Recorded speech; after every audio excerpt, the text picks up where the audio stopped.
Olá, prezados irmãos e irmãs, paz e bênção. Estamos nos aproximando das eleições municipais e nós, como bispos das igrejas diocesanas de nosso Regional Nordeste 4, do estado do Piauí, dirigimos a todos uma mensagem de esperança, ânimo, coragem.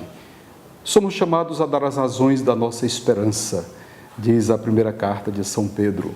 Sonhamos e nos comprometemos com um país democrático, sem corrupção, socialmente igualitário, economicamente justo, ecologicamente sustentável, sem violência, discriminação, mentiras e com oportunidades iguais para todos. Mas somente com a participação cidadã de todos é possível a realização desse sonho. As eleições municipais são um dos caminhos para atingirmos essa meta. Os cristãos, nós, não podemos abdicar da participação da política, dizia São João Paulo II. E o Papa Francisco afirma que é tarefa dos leigos de se envolverem na política e não se pode lavar as mãos como fez Pilatos. Os leigos e leigas sejam motivados a participar nos partidos políticos, a serem candidatos para o executivo e o legislativo, contribuindo desse modo para a transformação social. Por isso, a participação partidária dos padres conflita com a sua missão própria de configuração do Cristo bom pastor. Não se confunde o papel dos leigos e leigas com o papel dos padres, e nem o papel dos padres com o papel dos leigos e leigas. As eleições municipais têm uma atração e uma força pela proximidade dos candidatos com os eleitores. Se, por um lado, isso desperta mais interesse e facilita as relações, por outro, pode levar a práticas condenáveis, como a compra e a venda de votos, a divisão de famílias e de comunidade. Na política, é fundamental respeitar as diferenças e não fazer delas um motivo para inimizades ou para animosidade que desemboquem em violência de qualquer ordem. Para escolher e votar bem, é imprescindível conhecer bem os candidatos e suas propostas.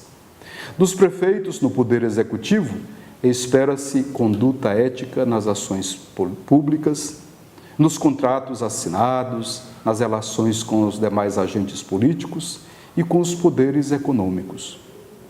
Dos legisladores, os vereadores, requer-se uma ação correta de fiscalização e legislação que não passe por uma simples presença na bancada de sustentação ou de oposição ao Executivo. É preciso estar atentos aos custos das campanhas. O gasto exorbitante contradiz o compromisso com a sobriedade, com a simplicidade, que deveria ser assumido por candidato e por partidos. A lei proíbe o financiamento de campanha por empresas e organizações sem fins lucrativos, para assim se devolver ao povo o protagonismo eleitoral. A compra e a venda de votos, ou o uso da máquina pública nas campanhas, são crimes eleitorais. Exortamos os eleitores a fiscalizarem os candidatos e, constatando ato de corrupção, a denunciarem os envolvidos ao Ministério Público e à Justiça Eleitoral. Faça valer a Lei 9.840, de 1999, conhecida também como Lei da Ficha Limpa, que é uma conquista decorrente de uma mobilização popular liderada pela CNBB. A Igreja Católica não assume candidatura, mas incentiva os cristãos leigos e leigas a se lançarem candidatos. No discernimento dos melhores candidatos, tenha-se em conta o seu compromisso com a vida, compromisso com a justiça, com a ética, com a transparência, com o fim da corrupção, com a defesa do meio ambiente, nossa casa comum, além de seu testemunho de fé na comunidade. Promova-se a renovação de candidaturas, pondo fim ao carreirismo político.